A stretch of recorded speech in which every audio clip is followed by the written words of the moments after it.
about Van Gulik. I would like to say a few things before I start. First is that it always feels a little awkward to talk about the accomplishments of a person who happens to be 12. Especially as I'm not a sinologist and I'm a surgeon, so my area is quite remote from that of the literati, but I must say it's also very exciting. The second thing I would like to say is that, of course, we are here at the Dutch Pavilion. That is to introduce Dutch culture and literature to you. And I'm doing the opposite now because I'm going to introduce you to your own cultural and historical heritage, which is maybe brought by you by a Dutchman. So that is also something which might be a little different from all the other presentations you will hear in this Netherlands building. Lastly, I would like to say that I always feel a little embarrassed that when I'm invited to China to speak, that I must admit that I can't speak in Chinese, which is quite amazing because my mother is Chinese, but they never learned me to speak Chinese, so that is something that maybe they forgot.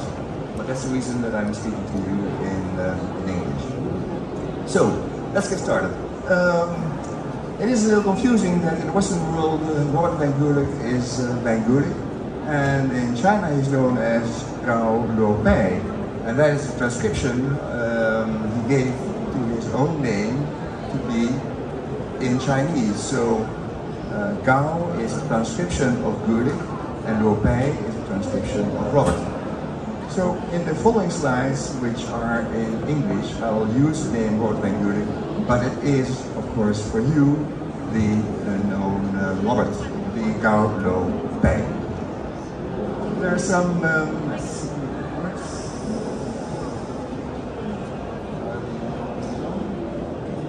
should we go forward now? Okay, yes.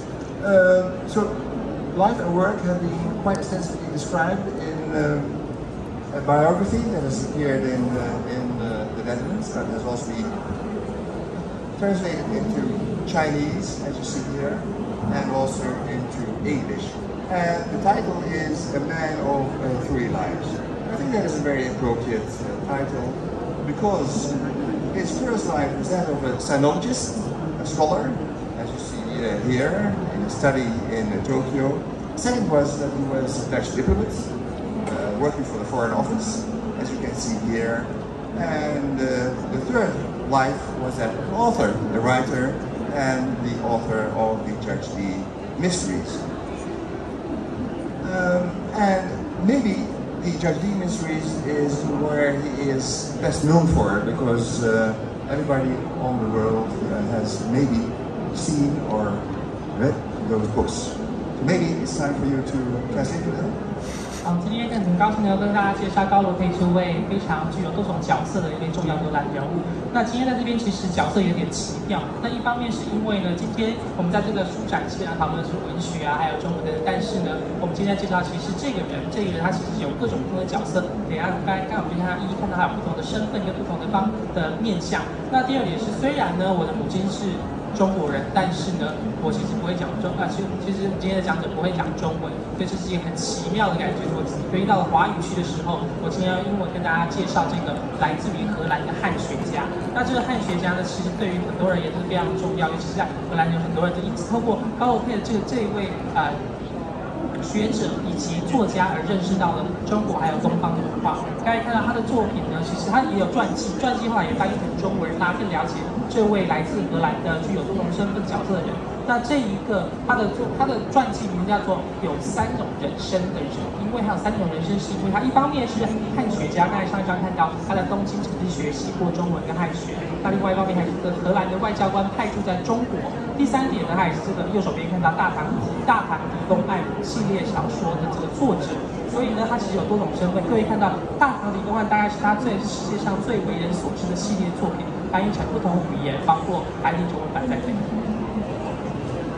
The English translation of the biography has the title The Dutch Mandarin, and I think that is also a very appropriate title because it shows that he has all the elements of a Mandarin in him.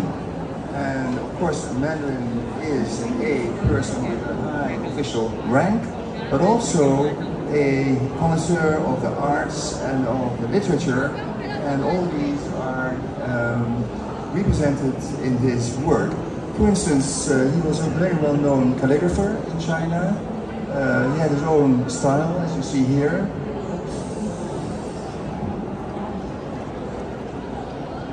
His calligraphy is recognized by the Chinese connoisseurs, like you would recognize a painting by somebody.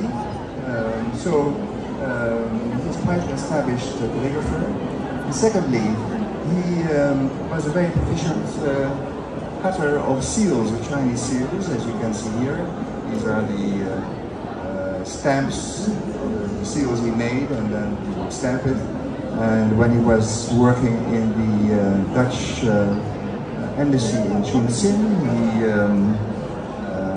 he designed, he designed this seal, which indicates the Dutch embassy, and because of the red square around it, that is the Chinese sign that it is an official document. So that was what he liked to do, carve the seals for his collection. And he also was a very proficient player of the guqin. And the guqin is as you know, a very old Chinese instrument, and he learned to play that. So that is quite a series of aspects of Chinese life that he mastered in his life.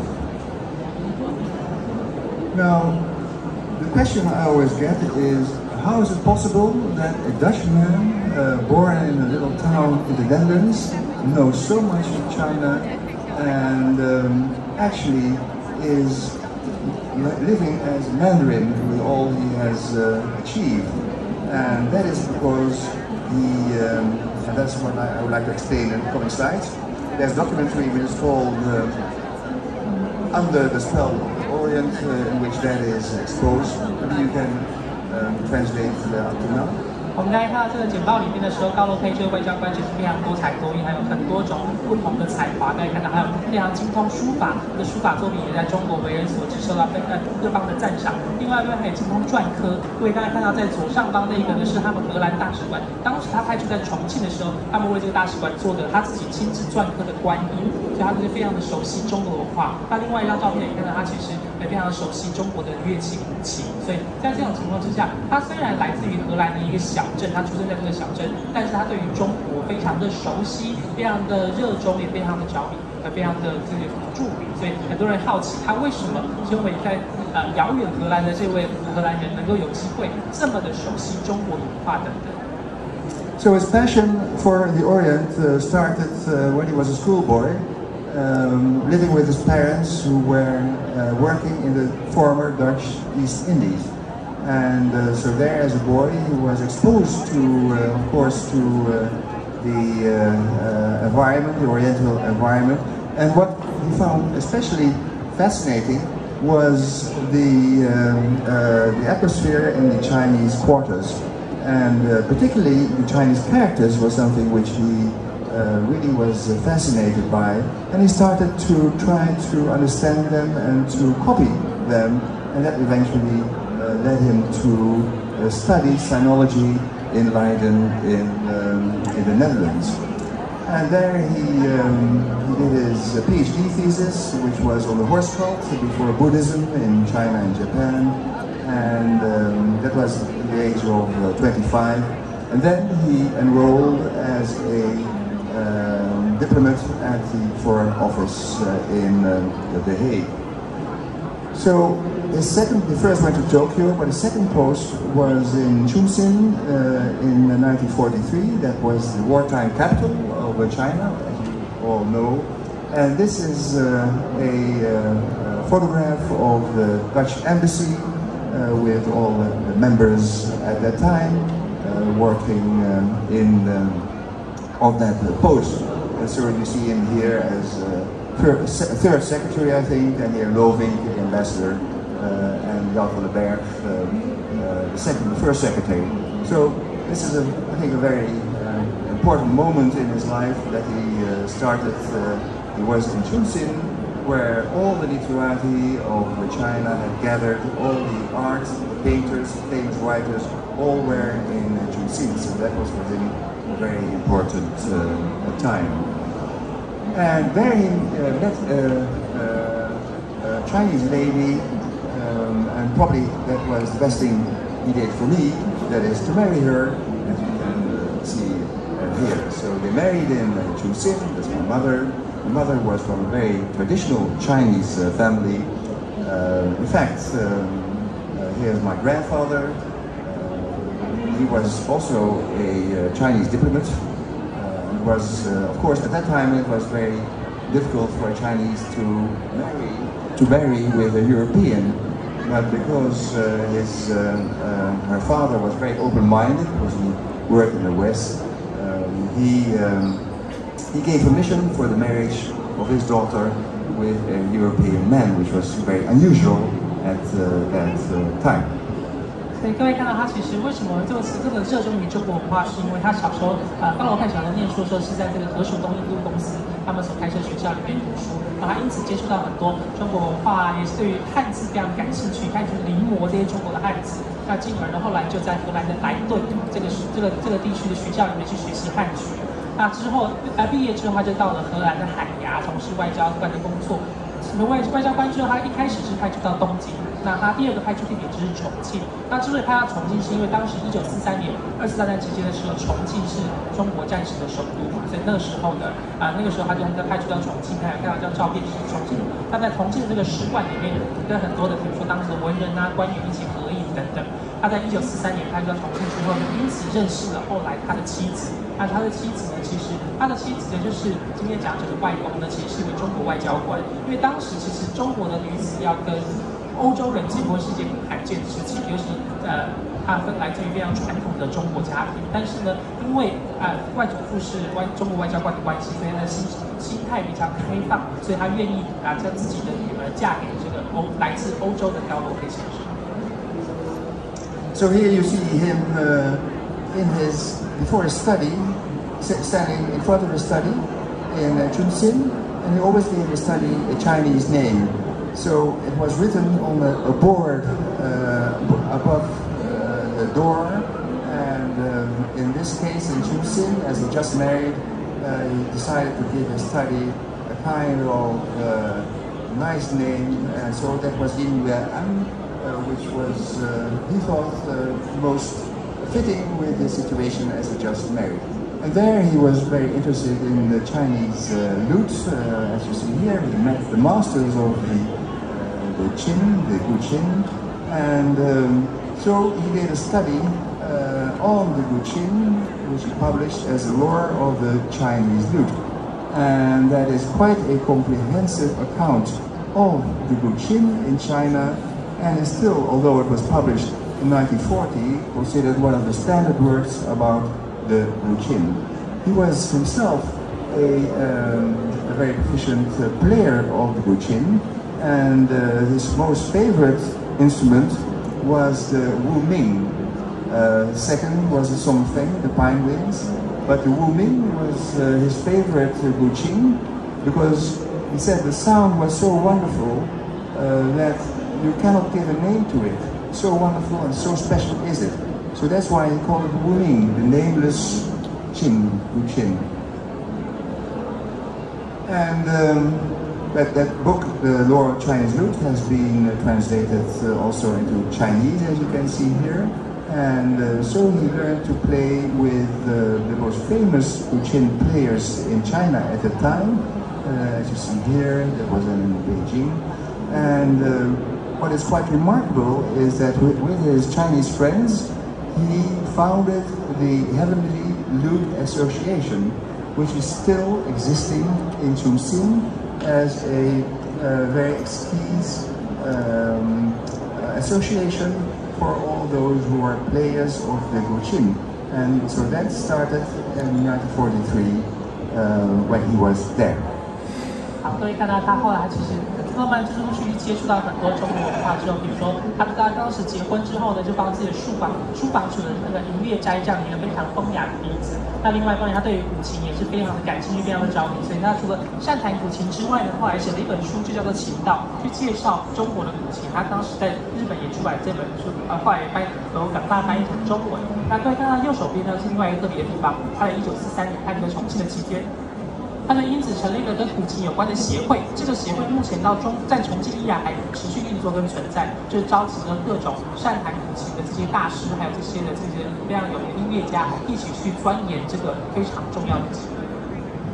So this was a photograph of his farewell party of this heavily lute association. As you see here, my father and my mother and all the officials and other members of that heavenly lute association. Now, the other thing is the Judge Dee mysteries. That was, as I told you, one of the things that made him worldwide known as an author. How did he discover this detective of the tongue? Well, that was when he was posted in Tokyo, that as a diplomat in 1942, so when the Pacific War started, all the diplomats of the Allied forces had to leave Tokyo, and they left Tokyo all on this ship, the Tatsuta Maru, which was with signs protected from fire, from enemy fire. So that was a safe way back from China, from Tokyo. But they were only allowed to bring one suitcase with them. So he had to pack one suitcase with things he thought would be he would need in the coming weeks. And then he decided to grab one book from the shelf he had, and that was this very particular book about Di Renjie. And it was a story about his cases he solved in the Ming Dynasty. He was from the Tang Dynasty, but this book was from the Ming Dynasty. And so on the voyage, on the boat, he read the book and was so amazed that this man, as a detective, was actually functioning in the China of the Tang Dynasty. And so he decided that he wanted to show the Western world that China had its own detective genre and tradition. So that was, I think, the first step onto the Judge Dee novels, that he translated that book. And that is the book Digu, 3 murder cases solved by Judge Dee, in which he actually translated that old book about Di Renjie. And after that, he thought, well, he was a very active detective reader. He was very fond of detectives. So then he decided, why wouldn't I write my own stories about this famous mastermind of the Tang Dynasty? So he wrote his own plots around this famous Chinese judge. And one of the first books he wrote was the Chinese Maze Murders. And with that, he brought Judge Dee on the same level on the stage with the other famous detective writers in the Western world, as we know Maigret from France by Simenon, of course Sherlock Holmes by Conan Doyle, and Agatha Christie with Miss Marple. So now we also introduced on the same stage Judge Dee as the detective of the Tang Dynasty. And so he showed the Western world that China had its own detective tradition. 好，各位刚才在前面的照片里面看到他们当时这个琴会成立的画面。他当时其实高罗佩先生有2把琴，一把叫无名，一把叫松风。他其中一把琴叫做无名，他非常喜欢这把琴，因为他觉得那个琴声非常美妙，无以名状，没有办法去命名这个美妙的感觉，所以就要把那把琴叫做无名。那后来呢，他当时派驻在东京的时候，太平洋战争爆发了。当时的话，所有的盟军的这些外交官都必须要离开东京，然后他们就搭上那艘船叫龙田丸，然后必须要离开东京。在上船之前呢，他们每个人只能带一个行李箱，就是随身行李。所以他就讲说，到底在搭船期间的时候，到底要带什么来打发时间？他就带那个描述跟大唐神探狄仁杰有关的书。他在搭船在船上的时候就看了这本书，觉得这个故事非常精彩，非常有趣。他就觉得他应该要把这样的故事，这样的跟侦探有关的故事介绍给西方的观众跟读者。所以他后来就把那本书翻译成了狄公案，然后作为英文版出版，又做为荷兰文版，还有后来不同的版本出版在西方世界，让大家知道，其实在遥远的中国，他们也有他们自己的侦探类型的故事。那当时因为他的书的出版之后呢，就让他在西方世界的文学圈里面成为了一个非常重要的侦探的代表性人物。我刚刚知道还有其他人物，比如说福尔摩斯啊等等。在当时西方世界当中的时候，他们就知道在遥远的中国那边有一位大唐神探叫狄仁杰。And so these Judge Dee mysteries have become very popular. They have been translated into 29 languages, including Chinese, and also now in Taiwan. I will show you the copies later. And so what he did is, with the stories, he also drew his own illustrations, as you see here. And that was something which was a very important element of those Judge Dee books, that were the drawings which actually put you into the atmosphere of China at the time of the Ming. Because although Judge Dee was from the Tang Dynasty, he preferred to set the stories into the Ming Dynasty because that gave him more freedom to write the plots and also to make these drawings as you see here. Now, the illustrations are one thing that he liked making himself, so he drew these drawings in his pastime, and they all accompanied the books, and all of the books also started with a plan, a map of a city, as you see here. This is the map of Canton, in Murder in Canton, and when you know the map of Guangzhou, you can see many similarities because there's the pagoda of the Bell Pagoda, which is also on that map and still is existent in Guangzhou. So these illustrations are very important. 各位看到他翻译完那个大唐狄公案这个书籍之后，他就觉得，这个狄公案这个狄仁杰这个角色非常的精彩，他觉得他自己也可以写关于以这个人物为出发点之后发展自己的故事，所以他后来就陆续出版了大唐狄公案的系列小说故事。那在每一本书里面呢，各位等一下可以看到中文版。这位高罗佩先生他都自己去画插图，所以这些插图呢，虽然说狄仁杰是唐代的人物。他把故事时空放置在明代，因为他觉得明代的空间挥洒自己的度比较高，所以在过程里面，他们就把这个故事，把狄仁杰放置到明代的故事当中。在每一本书的每一个故事的一开头，他们都会画一个城府，让这些读者跟观众了解这个事件发生的实地物。比如说，这是五羊城图，当时在这本书里面，如果各位去对照古代的广州地图的话，其实有很多相似处，包括这个红塔。到现在还是依然存在在广州当中。那右手边的话，就是当时高罗佩先生针对这本小说所亲自绘制的插画。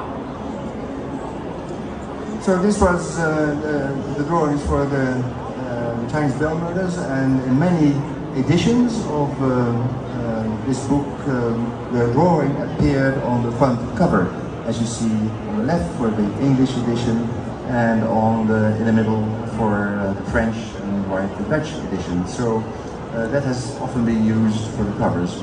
The Bell Murders, as you see here, has been translated into Taiwanese, and we are very happy that they're now available also in Taiwan for the Taiwanese. There are two copies or two editions, the Chinese Bell Murders and the Chinese Gold Murders. So I think that is very nice that now they are also available for the public in Taiwan.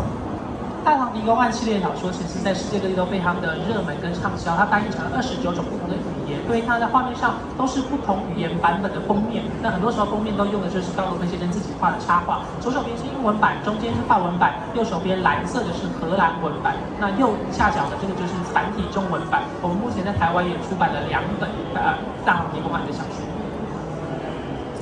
So I think now the circle has been completed, the cycle of Judge D, which started with his translation of Di Gong An, in which he would want to show the Western world with his translation that in ancient China there was a tradition of crime fiction. Then he started to make his own creations of the Judge D mysteries, and now the Judge D series have come back to China as has been translated here. So Judge D has been brought back to China, and fortunately also with 2 editions now to Taiwan in these editions as you see here.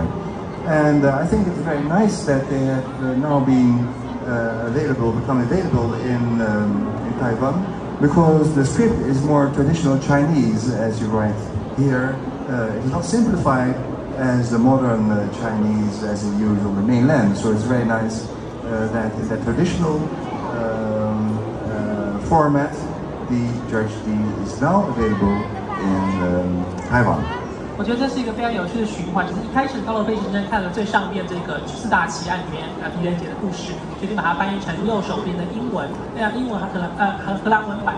那后来呢，他就从以这个地方开始之后，用狄仁杰角色作为出发点去发展出自己写的大唐狄公案，然后呢有机会把它翻译成中文，尤其毕竟在台湾我们用的是正体中文、繁体中文，而不是中国现在用的简体中文，所以很高兴有这样的机会，让这个狄仁杰的故事绕了一大圈之后，有机会再度回到中文世界来。And quite very recently, actually this month, there is a large Chinese television series launched about Judge D. It is a series in which I think 24 editions are going to be streamed, and so that's the next step, that Judge D is going to be a detective you will see on your television screen. 那这个犯罪小说系列呢，中国现在准备把它改编成24集的电视剧，所以呢之后我们就会看到这个我们原本的小说纸本里面阅读的这个大唐狄公案狄仁杰的故事，会跃上这个影视作品，然后翻拍成影视作品，在世界各地播放。So these are broadcast by Youku, and I don't know if at some time they will become available also in Taiwan. What I've seen now, I haven't seen many of the series. They are quite, there's much of action in it, so I think I can recommend that to watch. 这个作品是由中国的网络平台优酷所改编的。那我目前看到的这个集数里面有很多动作戏，所以不知道有机会，也许哪一天在台湾也许能够播放。So I mentioned to you the drawings which accompanied all the Judge D books. And in many of those drawings you would see a nude or semi-nude female. And how did that come about? Well, that was when one of his first mysteries he wrote, the Chinese Maze Murders, was by a friend translated into Japanese. And actually it was the first edition in Japan in 1950, with which he went to a publisher and asked the publisher, well, are you interested in publishing this book, this old book about a Chinese detective? Then the publisher said, well, it is a nice story, but to sell it, you need to have a nude on the cover, because then it will sell better. And my father said, well, that is not what I was thinking of, because I try to be so authentic as possible with these Judge D novels. So I don't think it's a good idea to put a nude female on the cover. But then, as he was a sinologist and a scientist, he actually looked into the literature, the old Chinese literature, and found in an antique shop in Tokyo an erotic edition which already dated from the Ming Dynasty. And he was so surprised that there was an erotic let's say tradition also in ancient China, and so that made him translate those woodblocks. These were the original woodblocks, variegated positions of literary battle from the Ming Dynasty, which actually was a quite comprehensive accounts of sex life in China. That was something which was unheard of in sinology at the time. And imagine it was 70 years ago that it was a very sensitive subject. So we had to be very careful how to handle that. But what he knew is that there was a erotic tradition in China, so he didn't mind putting a half-nude or a nude woman on the cover of the Japanese edition. So that started his investigation into sex life in China. And he translated that book, which had the title The Watercolor Prints of the Ming Period, and because of the sensitive content, he privately published it in a very limited number of 50 copies. Imagine 1951, that was unheard of that you could do that. But he distributed those 50 copies to the 50 major Chinese institutions all over the world with the request that only these books should be consulted for scientific purposes. So he was very careful not to, let's say, have this book published in open. 刚才看到那个高罗佩版的故事里面，它的这个大唐提公案的日文版的封面上面有个裸女。那当时的话，一开始他们希望他的这个日文版是他的好朋友帮他翻译成日文版的。他们当时准备去接洽出版社，希望能够出版这本书的时候，那出版社书商就说：“哎，故事很精彩，可是呢，如果要卖书的话，为了要好卖的话呢，最好封面上要有裸女的图像。”他说：“我的故事是侦探故事，好像没有很适合放裸女。”不过他就身为汉学家就开始研究，就发现其实中国有很多的风俗画，就是那些过去那些跟性爱有关的这些画，其实的确存在，就是觉得在这样的脉络之下，似乎是可以接受、可以去发展的。他后来就开始去研究，甚至也把这个跟中国有关的，比如说这种跟性爱啊、情色的，还有风俗等等这些的内容，翻译成英文，让大家翻译荷兰文，让西方世界知道，其实在中国也有关于这方面的研究等等。他自己后来也出版了不同的书籍，包括这本《密西图考》。不过当时毕竟是1950年代，当时社会保守许多，所以他当时的时候用一种非常特别的方式做出版。这本书呢，《密西图考》他出版的时候，他是自费私下出版，然后只出版了50本。然后这50本呢，就是送到了世界各地非常重要的汉学机构，然后由他们来典藏。同时呢，还非常的强调，就是如果有人要去翻阅的话，他只能为了比如说针对研究的因素，或者是有非常重要的理由，就是才能去翻阅。所以他当时用一种非常隐晦的方式，或者是非常私下流通的方式出版了这本书。So it was quite a detailed account of that book, and he was very careful to translate the explicit pieces of text, passages of text into Latin, which was a direct translation of the Chinese. It is what I would say a social, historical study of sexual culture and hygiene in ancient China. So that is still a very important work about in this field. And we are very happy that there was one copy of those 50 that has become available from a library which had it in a double copy. And so we decided that we would, when we would come here, and I represent the family, we would donate that copy to the National Central Library in Taipei. So tomorrow, Friday, we will hand over a copy of this work to the National Central Library. 所以这本书对他当时因为要去介绍这个中国古代就是关于性爱啊，还有这些密系的图考这本书，所以他用非常谨慎的方式去翻译其中的古文等等，把它翻译成这个西方语言荷兰文之后，让大家能够了解在中国古代对于比如说这边看到关于性文化还有卫生等等的社会跟历史方面的研究。他这本书刚才提到只出版了50本嘛，那50本当中，后来我们制作成了副本之后呢，很高兴这次来台湾有机会，我们礼拜5的时候会把这个副本致赠给台湾的国家图书馆，所以之后国家图书馆里面就会典藏这本重要的。And that book has become 10 years later also available in a more public edition, Sexual Life in Asian China, which recently also has been translated into Chinese. Now, the last subject I'd like to describe is his association with gibbons. You might have seen pictures of him, these pictures with a gibbon on his shoulder. That was his favorite pet. And he had a kind of fascination for those animals, those gibbons.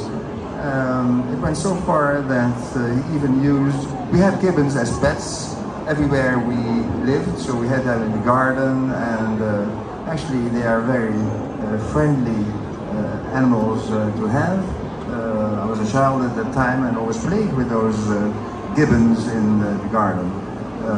And he used the gibbon also in one of his Judge Dee mysteries, here in The Monkey and the Tiger, in which the gibbon actually comes on his terrace and drops a ring, and the ring happens to be the ring of somebody who has just been murdered. 可以看到，在今天能够介绍的最后一个高罗佩先生的特殊之处呢，就是他跟长臂猿之间的关系。他非常喜欢长臂猿，然后在家里面也养长臂猿当宠物。今天的讲者，他从小就开始就跟长臂猿玩在一起，他们是非常友善的一种动物。那高罗佩先生对于长臂猿的热爱跟热衷呢，甚至后来要把它写进故事里面。所以可以看到，在插画里面同样有长臂猿，而故事里面的描写，这个长臂猿拿走了一只戒指。然后这个戒指后来就成了跟这个案件当中非常重要的因素。So he, in fact, dedicated a book which appeared in the Netherlands as the annual book gift by a writer to the public, and dedicated to his gibbon friend, Boo Boo, a little gibbon who he found and was very ill, but unfortunately died. But so he dedicated that book to this gibbon. So he had a kind of fascination with these animals that was very clear until the end of his life. And he wouldn't be a researcher not to do research into the role of the gibbon in China. And in fact, that was his last book, scientific book about the gibbon in China, as it has been mentioned or described or depicted in paintings throughout all the decades, or mentioned in literature.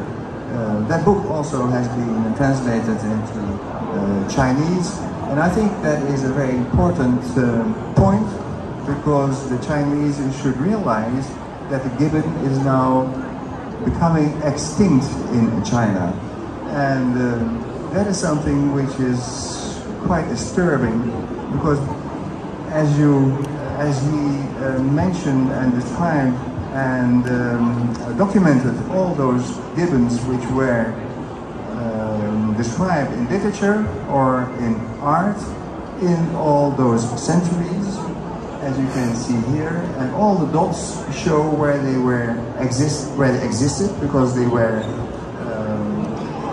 described by poets, by painters, or they were described in literature. You see that they had actually quite a large habitat in China. But now 99% of the gibbons have disappeared in China, so they are slowly becoming extinct. In fact, there are more pandas in China than gibbons, and that is, I think, a very disturbing situation, and something I think the authorities should look at, how to save the gibbons. And so now we're busy with an updated version of the gibbon in China to show what are the recent information about how this animal is slowly disappearing from China. So I think that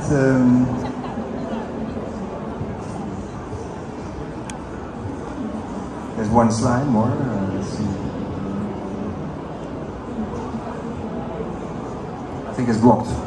Anyway, I think this is a very important slide, because it shows that the gibbon has lived in China in most regions and now is extinct. So I think that one of the important things is, and I hope that here, this is the slide, that Judge Dee, with all his fame and popularity, will do something to alert the authorities that they have to do something to save the gibbon, and I think that would be his greatest reward if the gibbon would be saved in China. Thank you very much. 好，各位看到在最后这几张投影片里面呢，那很多西方的作家都会把书在书的前面一开始会说，把这本书献给什么样的人，这是对他来说非常重要的人。那这个高罗佩先生就曾经把他的一本书在书笔上面书里面就写着他把这本书献给他的长臂猿朋友，所以可见于他对长臂猿是有多么的，就是他们关系有多么的密切跟亲密。那另外一方面，各位看到这个地图呢，其实现在长臂猿在世界上，它在中国面临到非常严重的濒临灭绝的危机。那刚才那个地图里面看到，其实从7世纪到20世纪为止呢，在中国历代的这些艺术啊、文化、书籍、书画等等，都有各种长臂猿出现的踪迹。他们过去其实非常的广泛、非常的广大，但是呢，现在在中国长臂猿的数量大幅锐减，99%的长臂猿都已经消失了。在中国现在熊猫的数量可能还比长臂猿多，所以希望我们现在人在努力，希望让中国政府能够正视这个问题，能够让长臂猿免于被灭绝的危机。那也是希望，我这张投影片也是希望让大家知道，就是高罗佩先生当时写了《大唐提供案》之后，让大家知道跟认识了来自中国这个犯罪小说跟侦探。那也希望透过这样的方式力量之后，我们有机会能够透过《大唐提供案》跟窦尔基的集，能够在未来能够拯救这些濒临绝种的长臂猿。谢谢大家。Thank you. I think we have a little more time for if there are any questions, if somebody wants to ask something. 好，我们现在还有10分钟左右的时间，大家听完刚才非常精彩的演讲之后，有没有任何关于我们今天讲者的父亲高罗佩先生，还有任何的问题或者是意见想要提出的？ We have any questions from the audience?